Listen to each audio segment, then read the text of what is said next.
achei uma iniciativa muito interessante. A gente que está aqui à distância, às vezes sente saudades pessoais e saudades científicas de estar no ambiente discutindo com outros virologistas, se sente um pouco isolado. Eu vou tentar ver se eu consigo me organizar para participar um pouco mais das atividades, né? Eu tentei, aqui por conta do comemoração do Dia de Combate ao HIV/AIDS, que foi ontem, né, fazer um compilado das principais descobertas, avanços científicos que a gente teve na tentativa de enfrentar essa doença. Parte dessa tecnologia, desses conhecimentos, beneficiaram toda a área da virologia e da infectologia, né, e talvez mudaram a forma como a gente enfrenta outros problemas que não só do HIV. Claro que é uma dificuldade a gente compilar tudo isso, mas esse é o objetivo e é o desafio, né? Então, procurei fazer aqui uma linha do tempo, vou tentar mais ou menos organizadamente seguir a linha do tempo, obviamente destacando só algumas coisas, porque é muito tempo para pouco, muito assunto para pouco tempo. Hoje eu percebi que o programa de combate a HIV/AIDS do Brasil está completando 40 anos, e também está celebrando 40 anos do enfrentamento ao HIV no Brasil, que eu não tinha percebido que tinha essa data completa. Enfim. Então, essa história começa lá em 1981, né? Aqui são os relatos dos primeiros casos que identificaram infecções oportunistas, que já eram conhecidas, como pneumocystis carini, como doença disseminada pelo citomegalovírus, como doença invasiva pela cândida, já era conhecida em pessoas que tinham uma imunodeficiência conhecida por algum motivo, geralmente alguma doença ou então algum tratamento agressivo para o sistema imune, mas essas pessoas não tinham, né? Então, logo ficou claro que estava surgindo uma nova doença e a gente vai mostrar aqui as principais descobertas, né, iniciativas que a gente teve durante esse período para enfrentar essa doença. Logo, essa é uma frase de uma das pessoas que teve fazendo esse enfrentamento lá no começo, é um testemunho de um profissional que esteve nessa frente de atendimento dos primeiros casos, né? E ele destaca que a sensação dele era essa: não sabemos o que é isso, mas desejamos nunca mais ver outro caso como esse novamente. Eu, como aluno, tive contato dos primeiros casos de HIV aqui no Ceará por volta de 87, 88. Eu estava como aluno entrando no hospital de infectologia e cheguei a ver essa cara da AIDS, pessoas que chegavam com doença muito grave e que a gente cuidava para logo ela cair doente com outra infecção e depois disso outra, até que a gente perdesse. Então é uma doença muito assustadora, né? Certamente a gente avançou muito. Proporcionalmente ao tamanho da agressão, foi uma das, até esse momento, foi uma das iniciativas em que mais rápido a humanidade se organizou para dar uma resposta a este enfrentamento. Claro que doenças que vieram depois tiveram um enfrentamento mais rápido, mas talvez por se beneficiar pelo que foi feito aqui. Aqui eu vou destacar um pouco mais as coisas, o caminho científico, as descobertas científicas, mas houve aqui muita atuação do ponto de vista da assistência, de quem cuidava desses pacientes, de quem cuidava da gestão e organizou para que o serviço de saúde conseguisse atender esses pacientes, membros da comunidade. É uma das áreas da medicina, uma das doenças em que a participação da comunidade, inclusive em congressos científicos, já participei de vários congressos científicos em que a gente tinha gestores, tinha profissionais da saúde, tinha pacientes ou familiares de pacientes reivindicando, questionando e cobrando por melhores tratamentos ou melhores soluções. Aqui eu vou destacar mais o caminho da ciência, mas ele não foi o único caminho que foi percorrido. Muita gente que não é do ambiente científico colaborou nesse processo. Aqui os primeiros estudos epidemiológicos, né, na epidemiologia, mostrando as primeiras séries de casos, mostrando quais eram as doenças mais comuns que eram destacadas, e aqui já sinalizando quais eram as características das primeiras pessoas acometidas. E mesmo que não se soubesse exatamente o que estava sendo enfrentado, a gente já percebia pela predominância de pessoas, de homens que faziam sexo com homens, né? Pessoas que faziam uso de drogas endovenosas, pacientes que tinham hemofilia, pacientes que tinham alguma relação com epidemiológica com a Haiti, que já esboçava alguma, já começou a se supor que essa doença parecia ter uma transmissão sexual, e inicialmente achava-se que somente por sexo homossexual, né? Depois se percebeu que na verdade não era, e transmissão parenteral, e aqui já uma preocupação com a questão do cuidado com os produtos do sangue, derivados do sangue, pessoas que precisavam de hemotransfusão Isso tudo já começou a gerar uma série de reações para tentar prevenir a doença ou buscar reduzir a transmissão.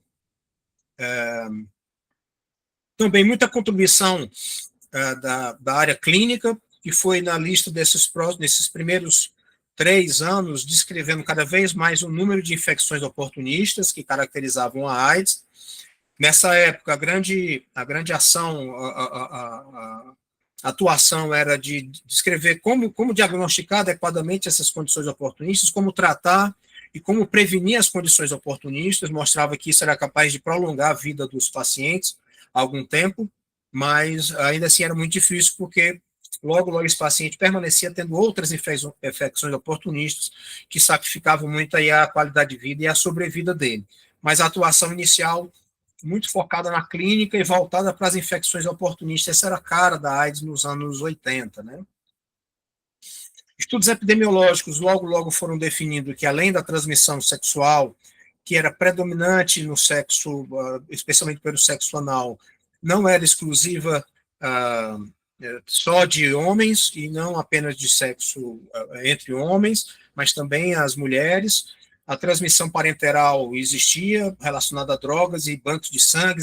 Todas as medidas foram deflagradas para proteção. Certamente mudou completamente a política de produção de hemoderivados, a tecnologia de produção de hemoderivados recombinantes, que não sejam humanos, né? E a política de testagem de sangue mudou completamente. E também se descobriu que existe a transmissão materno-fetal. Cada um desses aqui existe uma linha enorme de medidas de prevenção que foram tomadas para impedir a transmissão da doença desde essa época até os dias de hoje, né? Que a gente não vai aprofundar pela falta de tempo. Finalmente, aí, em 83, é descoberto o agente etiológico, descoberto que era um vírus, um retrovírus, semelhante a outros 2 retrovírus conhecidos, HTLV1 e HTLV2. Ele teve vários nomes até receber o nome de HIV. Inicialmente houve uma batalha, uma novela especial aí entre o grupo francês e o grupo americano, que declarou ter descoberto o vírus. Né? Com o passar do tempo se percebeu que, na verdade, foi reconhecido a descoberta pelo grupo francês, que foi laureado aí com o Prêmio Nobel em 2008. Alguns anos depois se descobriu um outro vírus semelhante, que foi chamado de HIV-2, mas que era circulava especialmente na África, causava uma doença semelhante, mas não igual, e a partir daí começamos a conhecer o agente etiológico da AIDS como HIV-1, o mais importante no mundo todo, HIV-2 no ambiente africano. Dando um pulinho no tempo, só em benefício da didática, né? Retrospectivamente foi visto que já existia um caso de AIDS lá nos Estados Unidos, antes de 81, e o diagnóstico mais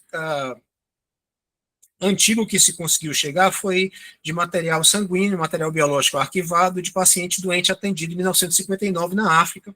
É considerado o caso humano mais antigo. Estudos genéticos, né, filogenéticos, mostraram que esse vírus, o HIV-1, evoluiu a partir do vírus de imunodeficiência símia do chimpanzé, e o HIV-2 do vírus da imunodeficiência símia do macaco fuliginoso africano. E, aparentemente, esse salto entre espécies aconteceu nos anos 30, na primeira metade do século XX, na África, provavelmente associado à manipulação de carne de macacos, a alimentação por carne de macacos é uma realidade nessa região, especialmente em momentos de fome e de guerras que ocorriam por lá durante este período.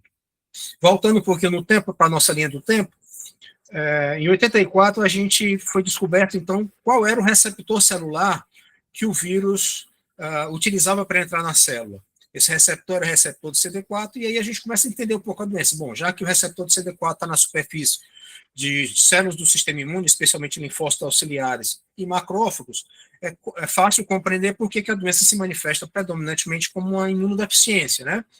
Então, nessa época, começou-se a compreender a doença, se compreendia dessa forma. Ou seja, era um vírus que infectava a célula do sistema imune, destruía a célula do sistema imune. O marcador de CD4 foi o primeiro marcador utilizado para avaliar a evolução da doença. Depois ele se tornou uma realidade na rotina, e a gente passou a ter o CD4 para monitorar a evolução do nosso paciente. À medida que o CD4 caía, esse paciente ia adoecendo de infecções oportunistas até ir ao óbito, a expectativa de vida desse paciente nessa época era de cerca de 6 meses em média, né? Isso era o que a gente conseguia enxergar na época, somente uma parte, a ponta do iceberg. Em 84 foi os estudos que começaram a desenvolver uma sorologia um pouco mais adequada são publicados. Em 85 é lançado o primeiro kit diagnóstico para fazer o diagnóstico do HIV, uma sorologia, e isso aqui foi uma primeira salto, a primeira mudança, a primeira reviravolta na forma como a gente enxergava a doença. Com o surgimento da sorologia se descortina toda uma parte da história da AIDS que a gente não compreendia. Então, na verdade, os estudos epidemiológicos e agora a disponibilidade de testes sorológicos mostrava que existia, para cada indivíduo com AIDS, existia cerca de 50 indivíduos que eram portadores assintomáticos, pessoas completamente assintomáticas, mas que tinham teste sorológico positivo para o HIV. Existia uma categoria intermediária, se esboça aqui, como indivíduos que já tinham sintomas, linfadenopatia, sintomas constitucionais, que estavam numa situação intermediária entre ter os zero sintomas, sintomas iniciais, sintomas avançados. A gente começa a classificar a doença nesses 3 estágios, né? E perceber que essa não era doença de meses, mas uma doença de anos. Então, o problema surgiu e a gente começa a tentar entender a progressão dessa doença agora dentro de um panorama, enxergando um pouco mais do que a gente enxergava anteriormente. Com a disponibilidade de sorologia e as coortes soroepidemiológicas, né, de indivíduos não infectados que eram acompanhados no tempo, começou a ser descritos indivíduos que soroconvertiam, que tinham sorologia negativa e a seguinte positiva, e nesse intervalo apresentavam um quadro clínico que se caracterizava por uma febre, gânglios no pescoço, manchas no corpo, uma doença semelhante à mononucleose infecciosa, e foi descrita então como a síndrome retroviral aguda, a infecção aguda pelo HIV. Então a gente começou a entender que, na verdade, existia uma fase aqui em que esse indivíduo se infectava pelo HIV e que o vírus era detectável. Depois, a sorologia se tornava positiva e nesse período aqui dificilmente se conseguia detectar o vírus. O que a gente tinha na época era cultura de vírus, que é pouco prática e pouco sensível, né?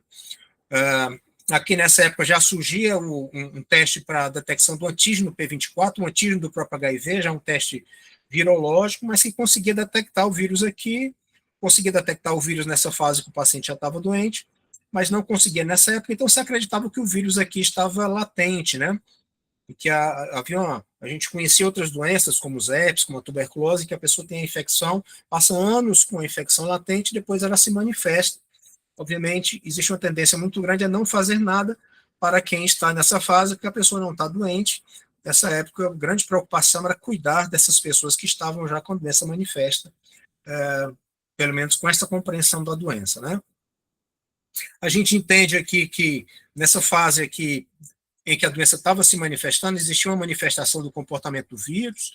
Esse vírus, que era isolado às vezes em indivíduos que estavam sem sintomas ou sintomas iniciais, ele não era capaz de induzir cincício em culturas, e nos pacientes mais doentes existia uma alteração no vírus em que ele era capaz de induzir cincícios em culturas celulares. Então a gente começou a ver que existiam cepas virais que eram indutoras de cincício e não indutoras de cincício.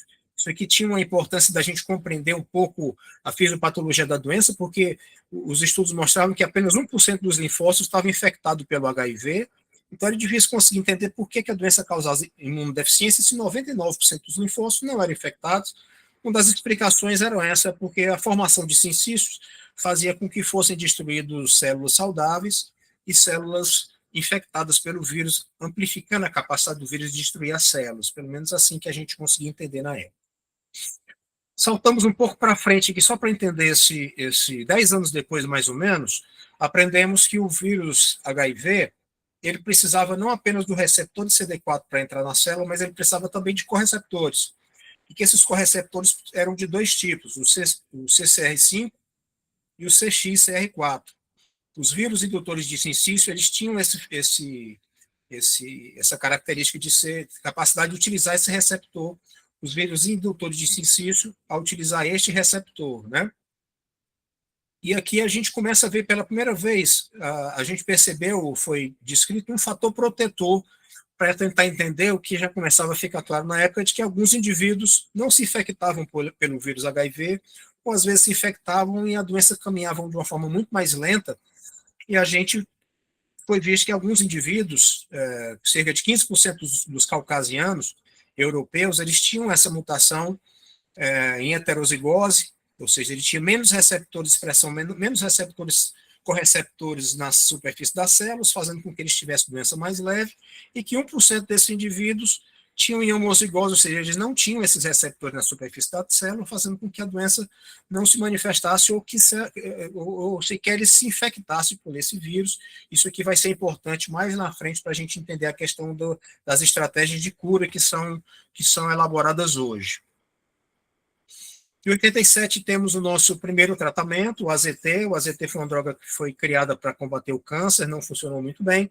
Foi reposicionada para tratar esses indivíduos, ele era um análogo de nucleosídeo, inibe a transcriptase reversa, e nesses estudos feitos nos anos 80 mostrou que ele reduzia a ocorrência em 6 meses, mais ou menos, por cerca de metade a ocorrência de infecções oportunistas, né, que durante esses 6 meses existia uma elevação dos linfócitos CD4 no grupo que tratava, mas esse efeito se esgotava em cerca de 6 meses, né, ou seja, um efeito passageiro, e na época só havia benefício para aqueles indivíduos que já tinham manifestação da doença.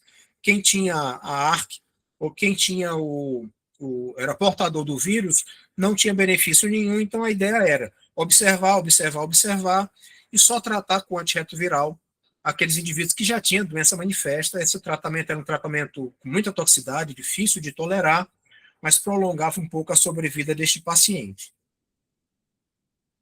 Outro estudo que mudou, que deu outra virada à forma como a gente compreendeu essa doença, foi o desenvolvimento das ferramentas moleculares. Esse foi o primeiro estudo que mostrou o desenvolvimento de métodos moleculares, PCRs quantitativos, que eram capazes de detectar e quantificar a carga viral com uma qualidade um pouco menor, e que mostrou que indivíduos em várias fases da doença, tanto na fase aguda, assintomático, preliminar e a fase de doença plena, aqui está pequenininho, mas a gente não precisa ler em detalhe, todos esses indivíduos tinham carga viral detectável na faixa de milhares ou centenas de milhares ou até de milhões de cópias por ml. Então, esses indivíduos não pareciam estar em latência como se imaginava que ele estava. O HIV estava se replicando, a gente apenas não tinha ferramentas que conseguissem enxergar a replicação viral. Isso começa a mudar radicalmente o que a gente vai fazer nos anos 90 para abordar esses pacientes, né? Então, assim, a gente acaba chegando mais ou menos o que a gente compreende hoje da história natural de infecção pelo HIV, que a gente tem aqui a infecção com sintomas, com carga viral muito elevada, uma queda de CD4 transitória, e um período de replicação viral contínuo, ou seja, não existe latência viral, mas a latência clínica, não tem sintoma, mas tem vírus se multiplicando. Isso aqui, obviamente, preocupa porque achava-se que esse indivíduo não transmitia o vírus porque estava em latência, mas ele replicando assim, esse indivíduo transmite o vírus. E aqui apenas a ponta do iceberg que a gente chegava antigamente era apenas isso aqui, né? Mostrando que esse indivíduo estava evoluindo durante anos, transmitindo vírus, com agressão ao sistema imunológico, e a gente só estava tratando esses indivíduos aqui. Felizmente, durante esse período foram surgindo novas drogas antirretrovirais. Inicialmente, a ideia era utilizar imunoterapia. Quando deixava de funcionar o AZT, a gente sequenciava para outra droga antirretroviral, utilizava elas em sequência, mas logo alguém teve a ideia de dizer que será que acontece quando a gente utiliza 2 antirretrovirais de uma vez? Aqui com os métodos moleculares já se percebia que existia uma queda da carga viral mais acentuada. Esse indivíduo permanecia com carga viral e com benefício clínico por um período de um ano e meio, ou seja, o benefício era mais prolongado, mas depois, logo isso aí se perdia, mas 2 drogas tinham um efeito mais duradouro e mais profundo, melhor do que uma droga só. E logo, à medida que a gente tinha outros antirretrovirais, se chegou à ideia de se combinando 3 antirretrovirais, agora que existiam mais antirretrovirais, a gente conseguia levar essa carga viral a níveis indetectáveis, e esse indivíduo com carga viral indetectável, ele podia passar anos com vírus indetectável, com melhora da situação imunológica, a doença parecia ficar paralisada, ou seja, parar de evoluir, e a gente conseguiu um controle duradouro dessa doença. Essas foram as novidades que chegaram neste período, né? Alguns recursos tecnológicos nos ajudaram a entender por que isso acontecia. Compreendendo o ciclo viral, a gente está diante de um retrovírus, ele é um dos poucos vírus que tem a transcriptase reversa, que tem essa capacidade de transformar o RNA em DNA, esse DNA vai se incorporar, que é o genoma da célula humana, não é isso? E este processo é uma polimerase que tem uma taxa de erro muito acentuada e ela causa mutações numa quantidade que era inédita como patógeno conhecido, patógeno humano conhecido, não se enfrentava um vírus ou um agente que tivesse essa capacidade de variação, né? Então, esse indivíduo, mesmo sem tratamento, ele estava com milhares ou milhões de variantes, com mutações em todas as posições do genoma desse vírus. Mais ou menos nessa época aqui, no final dos anos 90 para o começo do século 21, começam a se aprimorar os métodos de sequenciamento genético e o teste chamado genotipagem, né?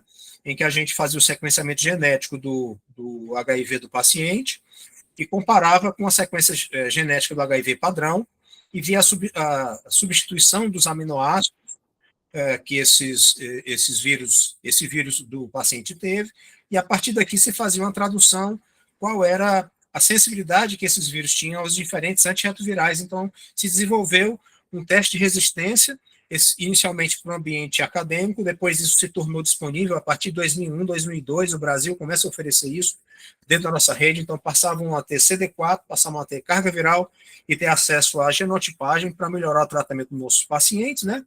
Isso nos ajuda retrospectivamente a entender que quando a gente utilizava o AZT em imunoterapia, a gente já tinha vírus resistentes aqui ao AZT, mesmo que não detectáveis, porque a mutação está acontecendo todos os dias no paciente. O AZT não era suficiente para suprimir todos os vírus, existia aqui então a seleção de um vírus resistente ao AZT, que fazia com que aquele tratamento durasse apenas 6 meses, e que na terapia combinada, a gente já tinha vírus resistentes aqui a cada um desses antirretrovirais, mas quando eu utilizava a terapia tripla, a gente acabava com essa técnica do fogo cruzado, conseguindo uma inibição completa da replicação viral, e vírus que não se replica, não desenvolve resistência, por isso que a gente conseguia ter, então, esse benefício duradouro na terapia antirretroviral. Então, em 95 foi um ano que a gente deu um outro salto da forma de abordar o nosso paciente. A gente divide muitas vezes a história do HIV na era pré-HAART e pós-HAART, né?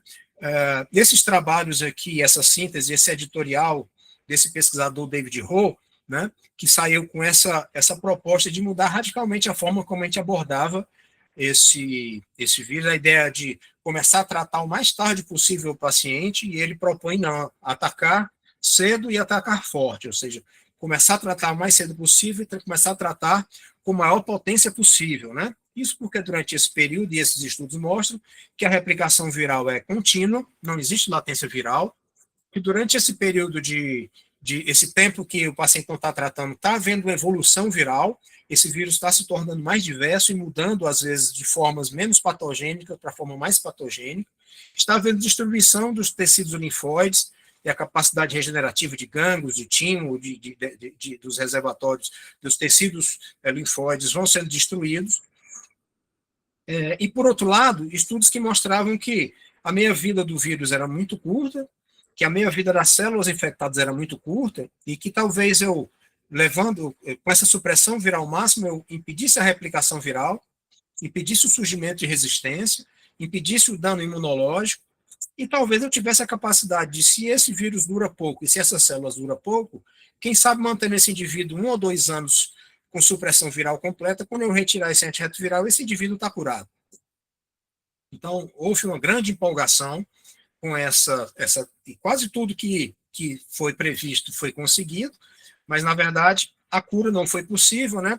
Porque com o passar do tempo, a ideia era essa, que se o vírus tem uma vida muito curta e que o vírus, mesmo estando dentro das células, a célula morre e tem uma vida muito curta, só manter esse paciente sem replicação viral, essas células elas vão morrer, vão ser substituídas por novas células e esse paciente estaria curado, mas a gente aprendeu que existem linfócitos de memória que têm sobrevida, que têm vida média muito longa, né? E de forma que quando eu tenho um indivíduo aqui com um vírus e que eu uso a terapia antirretroviral, eu vou inibir a replicação viral no sangue, aqui eu vou ter vírus ainda, reservatórios celulares, ou seja, células que vão de longo sobrevida, que vão conter o genoma do vírus, e também reservatórios tecidos, onde o antirretroviral tem dificuldade de alcançar, que são reservatórios anatômicos, onde o tratamento não é tão efetivo como o tratamento do que a gente consegue observar no compartimento sanguíneo. Então, a ideia de curar esses indivíduos com terapia antirretroviral foi um pouco aposentada, mas a ideia de tratar esses indivíduos precocemente se manteve e realmente mudou a forma como a gente aborda esses indivíduos desde então. Benefícios na sobrevida durante esse período aumentou de uma forma significativa. Estudos em todo o mundo comemoraram a queda, à medida que mais gente usava antirretroviral, uma queda importante da mortalidade. Essa foi uma época de muito otimismo. A gente tinha transformado a doença grave numa doença benigna e que podia ser controlada, como a hipertensão, como diabetes, etc. Mas logo, logo vieram outras novidades, né? Algumas coortes europeias começaram a mostrar que realmente havia uma redução acentuada da morte por doenças oportunistas, mas esses indivíduos cada vez mais estavam sendo detectados um aumento da mortalidade por causas não oportunistas. Então, indivíduos que estavam morrendo com AVC, adoecendo ou morrendo com AVC, com infarto do miocárdio, né, que estavam desenvolvendo hipertensão e diabetes com todas as suas complicações, doença renal crônica, osteoporose, fraturas, neoplasias, então começava a surgir nova cara da infecção pelo HIV, que não se morria mais de doença oportunista, ou não se adoecia mais de doença oportunista, mas agora de doenças não oportunistas, que inicialmente foram atribuídas à terapia antirretroviral. Então, terapia antirretroviral que controlava o vírus, causava esse tipo de complicação.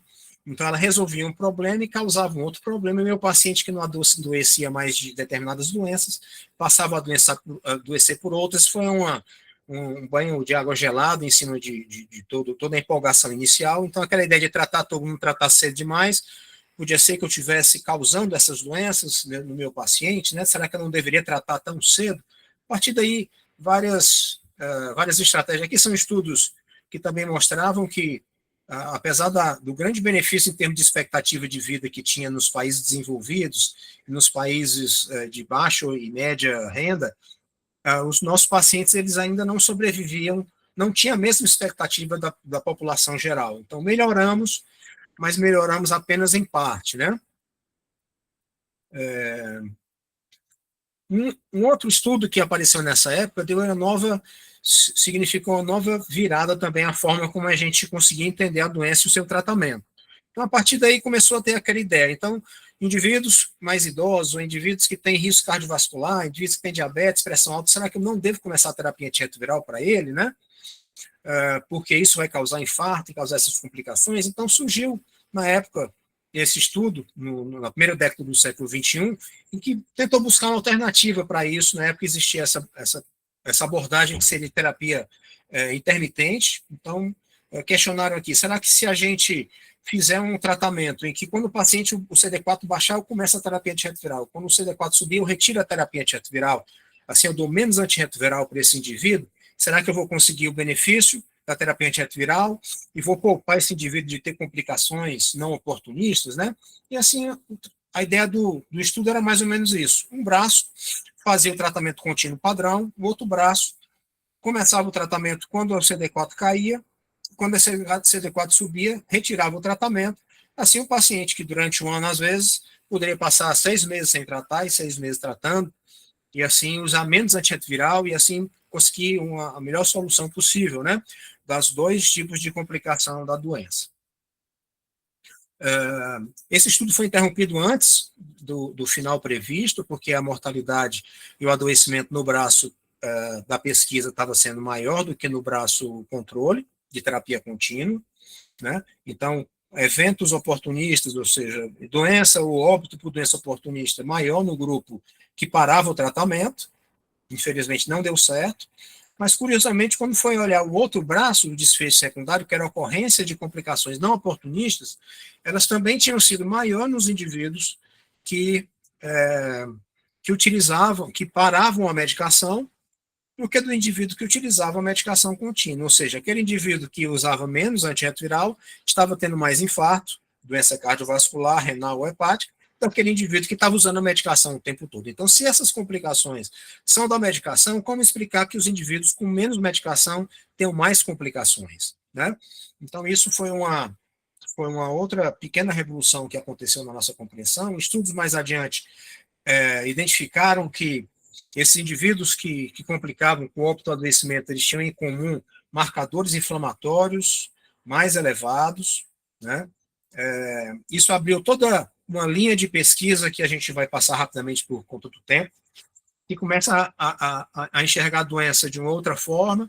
Essa visão fisiopatológica, ela mostra que a primeira agressão onde existe a maior replicação viral e destruição de células é no tecido linfático do intestino. Isso muitas vezes não é detectável pelo CD4 sério. Então, a lesão no sistema imunológico, ela é inicialmente, especialmente no GAUT, no sistema imunológico associado aí ao trato gastrointestinal. E depois da terapia antirretroviral, além dessa lesão ser mais precoce, a recuperação dela é parcial. Então, os indivíduos que pareciam ter uma boa recuperação imunológica baseada no CD4 sério, ainda tinham uma depressão do GAUT e lesão entérica importante, levando uma translocação bacteriana que persistia durante anos.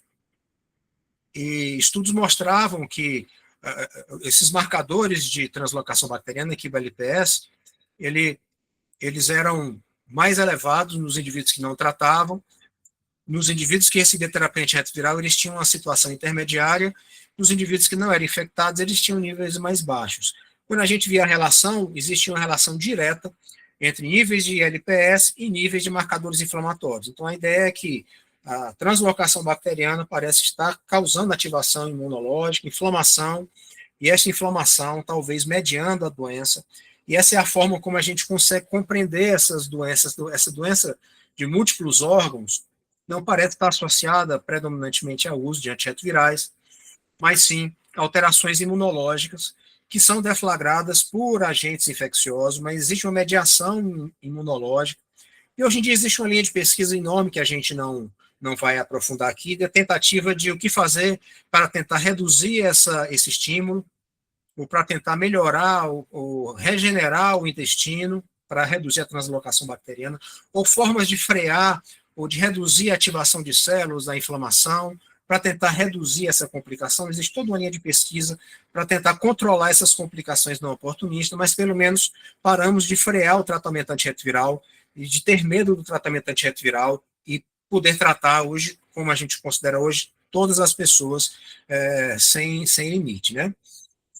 Indo para a nossa reta final, um pouco mais adiante surge uma outra compreensão. Há algum tempo que o tratamento mostrou a capacidade de reduzir a transmissão.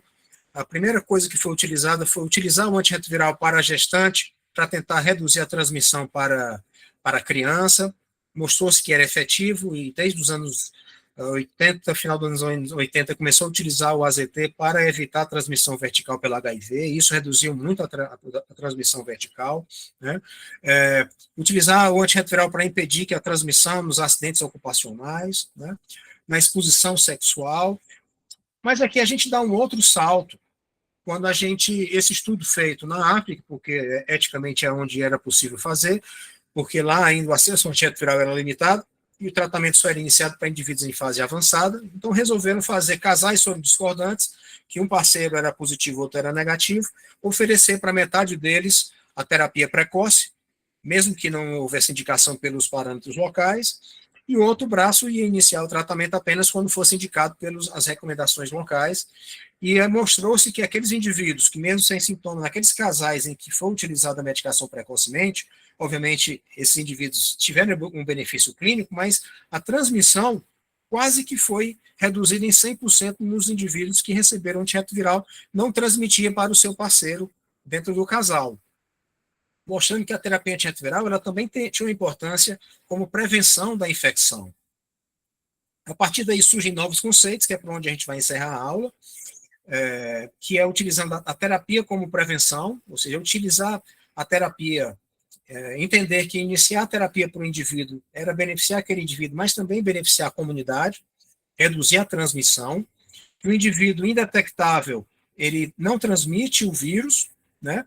Então, assim, cálculos matemáticos mostraram que se a gente diagnosticasse 90% dos indivíduos, tivessem diagnosticados, 90% desses indivíduos tivessem recebendo terapia antirretroviral, e pelo menos 90% desses indivíduos tivessem com carga viral indetectável, se isso fosse obtido até 2020, até 2030, a curva de novos casos de HIV ia reduzir tanto que a gente ia tentar, e a gente tenderia à eliminação do HIV, o fim da doença, simplesmente por esgotamento, né? Por esgotamento de novos casos, por controle, por essa estratégia que foi chamada de metas 90-90-90.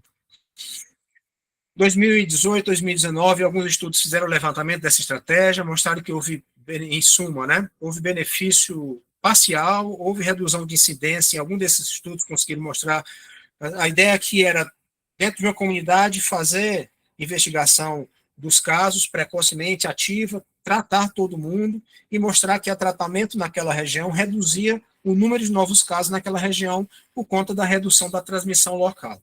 Alguns dos estudos mostraram alguma redução de incidência, outros não conseguiram mostrar isso, e os resultados foram considerados insuficientes. E o principal motivo, aparentemente, é a dificuldade de diagnosticar, ou seja, indivíduos dentro da comunidade, que às vezes são populações mais difíceis, marginalizadas, em que às vezes o sistema de saúde não consegue chegar até eles, ou então indivíduos que às vezes eram diagnosticados, mas diagnosticados um pouco mais tarde. Estudos mostram, e a gente não vai ter tempo de mostrar aqui, que a transmissibilidade do HIV ela é maior nos primeiros 6 meses em que a pessoa é infectada pelo HIV. Então, se eu diagnostico um indivíduo que tem 1 ano de infecção pelo HIV, vai ser um grande benefício para ele.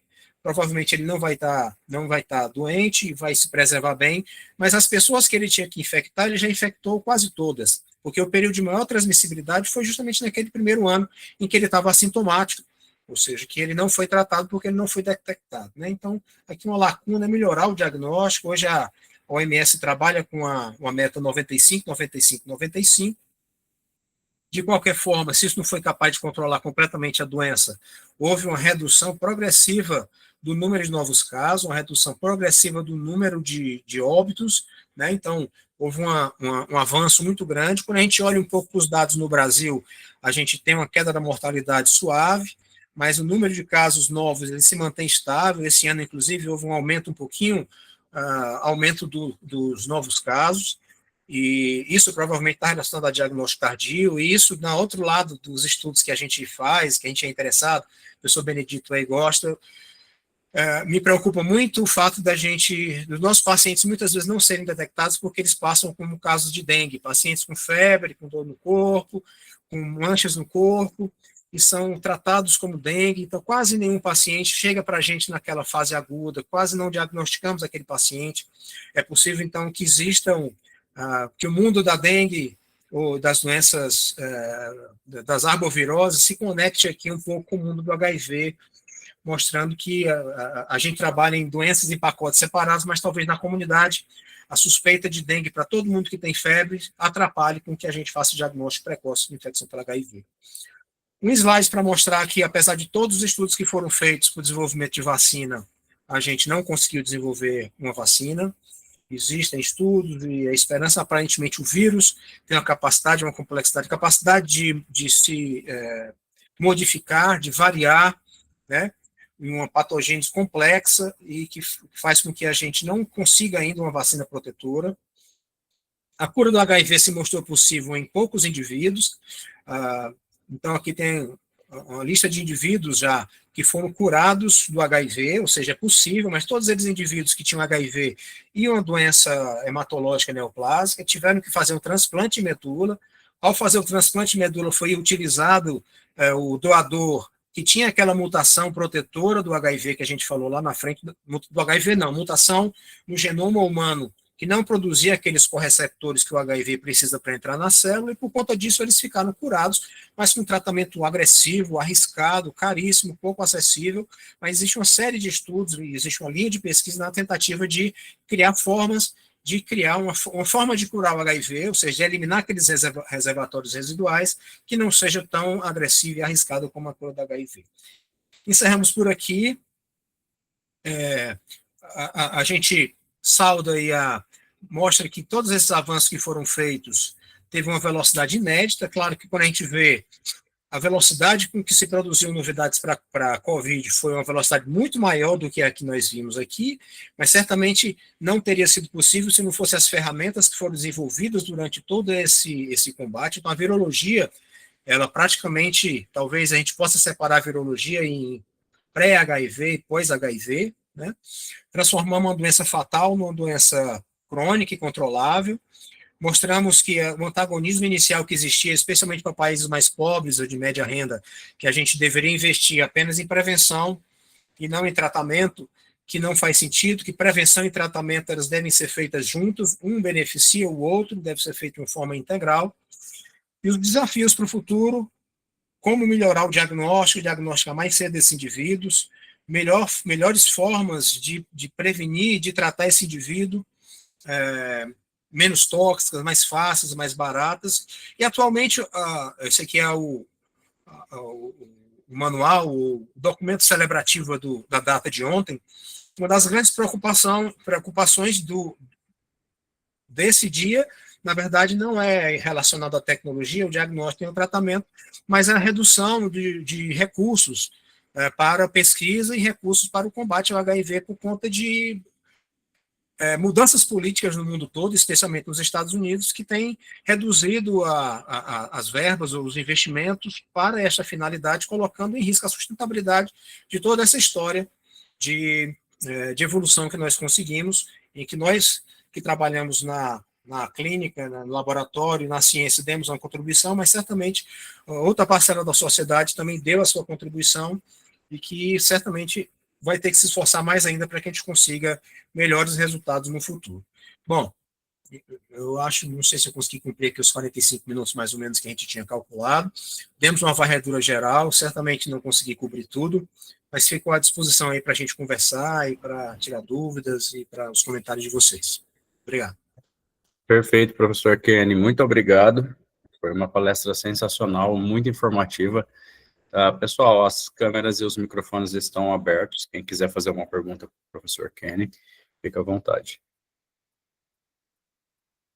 Professor Eurico, Benedito.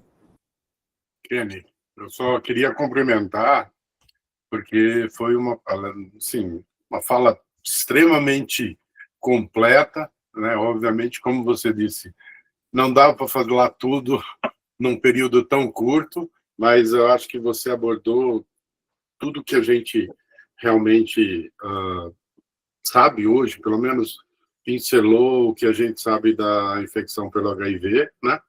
E eu concordo plenamente com você que a virologia, o HIV fez com que mudasse muito, que avançasse muito a virologia, e eu acrescentaria também a biologia molecular e a imunologia, que eu acho que assim que a gente teve um avanço absurdo com o conhecimento que se criou com o estudo do HIV. Mas parabéns, Kenny, pela palestra, foi excepcional. Obrigado. Obrigado, professor Eurico. Oi, Kenny. Tudo bem? Gomes. Que prazer. Kenny, eu também adorei sua aula, viu? Foi um banho aqui, fiquei assistindo e uma revisão assim muito boa, excelente. Eu queria te perguntar sobre esse lenacapavir, esse ligante de capsídeo aí, esse capsid binder, né? Pelo que eu sei, que é pouco, muito pouco, porque eu não clinico nem nada, mas eu estudo o que sai publicado, que ele teria um papel maior nos pacientes multiresistentes. Mas tem papel para ele na primeira linha de tratamento? Com essa dose de 2 vezes por ano? Até onde eu saiba, não é o espaço que está sendo reservado para ele atualmente, né? Obviamente, uma droga dessa, quando surge com custo, com toxicidade muito elevada. Felizmente, hoje em dia, nos últimos anos, a questão de pacientes com multiresistência melhorou, as medicações melhoraram muito, e aquela história acumulada que a gente tinha, sei lá, 10, 15 anos atrás, uma proporção de pacientes que estavam no segundo, terceiro, quarto, quinto tratamento e precisando de drogas ultra avançadas, reduziu-se um pouco, né, porque os tratamentos de primeira linha melhoraram muito, mas até onde eu sei, pelo menos do ponto de vista, de uma forma geral, mais próximo está de chegar ao tratamento de primeira linha, medicações injetáveis, que combinam o inibidor de integrase e o não análogo, medicações injetáveis, que podem ser utilizadas especialmente para aquele paciente que prefere tomar injeções periódicas, né, e não medicação oral. Talvez os custos e a parte operacional de ficar administrando parenteral na comunidade, às vezes, coisas simples como injeções se tornam difíceis, né? Tão difícil a gente imaginar que isso vai se tornar uma verdade para todo mundo, mas medicações parenterais de uso mensais ou bimensais, elas começam a se aproximar da realidade. Eu acho que essa medicação nova ainda não vi, pelo menos projetada para essa finalidade, mas tudo depende da questão do acesso, do custo, da experiência. Às vezes a medicação de terceira, quarta, quinta linha, ela vai saltando para a primeira linha à medida que ela vai mostrando benefício. Até onde eu sei. Para PrEP também não, Ken? Não sei. Ela está mais hoje, principalmente a lenacapavir, está sendo usado para PrEP, né? Mais do que para tratamento. E realmente a gente não tem esse acesso no Brasil, né? Mas tem uma outra droga também injetável que é feito a cada 2, 3 meses, que é o cabotegravir. Esse também já tem uma experiência maior, mas também sendo usado para PrEP, né? Então, eu acho que, em termos de tratamento para a gente, é o tratamento que o Kenny colocou, quer dizer assim, o tratamento clássico, a gente ainda não tem a disponibilização dessas drogas para tratamento. A quantidade de medicação que a gente precisa para prevenir a infecção costuma ser menor, né? O número de drogas e o nível de droga é menor do que para a gente tratar. Eu sei que eu não estou conseguindo lembrar agora, se não me engano, rilpivirina e cabotegravir é um esquema injetável que é um não análogo que é injetável. Esse aí está sendo preconizado para indivíduos que querem sair do tratamento oral. Não é a realidade brasileira, mas seria para tratamento, porque seria 2 drogas, pelo menos 2 drogas. A gente sabe que com medicação de alta potência, a gente tem utilizado para simplificar o tratamento oral, a gente tem modificado para utilizar um análogo nucleosídeo e um inibidor de integrase, né? O Dovato, aí, o 3TC e o dolutegravir. Então, parece ser possível simplificar para um esquema de 2 drogas injetáveis. Eu sei, isso é uma coisa que a gente vê nos estudos e nos protocolos americanos, mas ou seja, que não estão preocupados em pagar, em financiar aquilo, né? Eles colocam lá no protocolo dele, não quer dizer que aquilo vai ser colocado para a saúde pública gratuitamente. Para a nossa realidade, eu acho que é uma coisa que é distante, para tratamento. Mas se fosse um PrEP injetável, seria talvez uma aderência maior, né? Porque seriam algumas injeções periódicas, o indivíduo não teria que tomar truvada todo dia, etc. Então, acho que talvez... Tá bom, obrigado, viu? Talvez aumentasse o sucesso, mas eu não tenho ideia dos custos disso. Eu não ouvi falar em nada que a gente estivesse pensando em colocar isso na nossa realidade. Mas, sem dúvida, é um recurso a mais, né? E como a gente está aprendendo, quanto mais a gente conseguir prevenir, a gente está antecipando toda essa cascata de problemas se a gente conseguir evitar novas infecções. Eu acho que o Kenny colocou um ponto muito importante aqui, que é o custo disso aí, né? Isso tudo, o Brasil é considerado um modelo em termos de abordagem do paciente vivendo com HIV e AIDS, né? Então, a gente não tem todas as drogas que se tem nos Estados Unidos, né? Porque elas são muito caras quando vêm para cá, mas, de qualquer forma, eu acho que mais cedo ou mais tarde, uma ou outra dessas drogas vão estar disponíveis para fazer...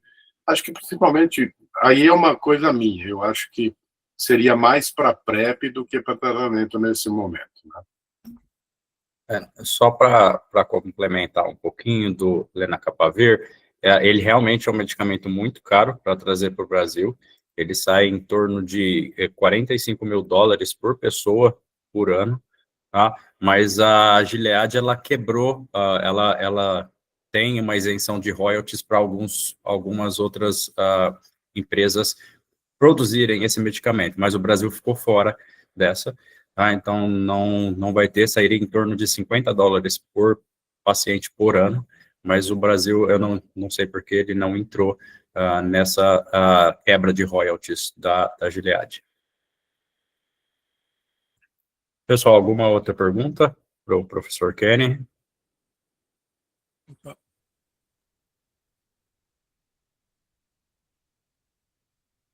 Professor Kenny, então eu agradeço muito a sua disposição para ensinar a gente. Acho que o vídeo dele travou, né? Voltou. Professor Kenny, então voltou. Professor Kenny, agradeço muito, então, a sua colaboração com o Viroclube, a sua participação aqui em mostrar para a gente. A aula foi sensacional. Acho que explicou bastante para a gente desde o começo da epidemia de HIV até os dias atuais, e quero deixar o convite para quando tiver alguma coisa para conversar com a gente aqui no Viroclube, as portas estão sempre abertas, pode ficar à vontade, pode participar também, a gente gosta bastante de participação, principalmente de pessoas como você, que são muito influentes na área de virologia. Obrigado, Danilo, muito obrigado, muito bom ver todos vocês. Vou tentar ver se nas terças-feiras eu consigo pelo menos algumas delas participar para ver, eu vi que a programação é muito interessante. Tá certo, muito obrigado. Pessoal, muito obrigado. Kenny, um abraço na Dani, tá? Vou morar sim, com certeza, mestre. Obrigado. Tudo de bom para vocês aí. Até mais, tchau. Pessoal, até semana que vem. Até mais, tchau, tchau.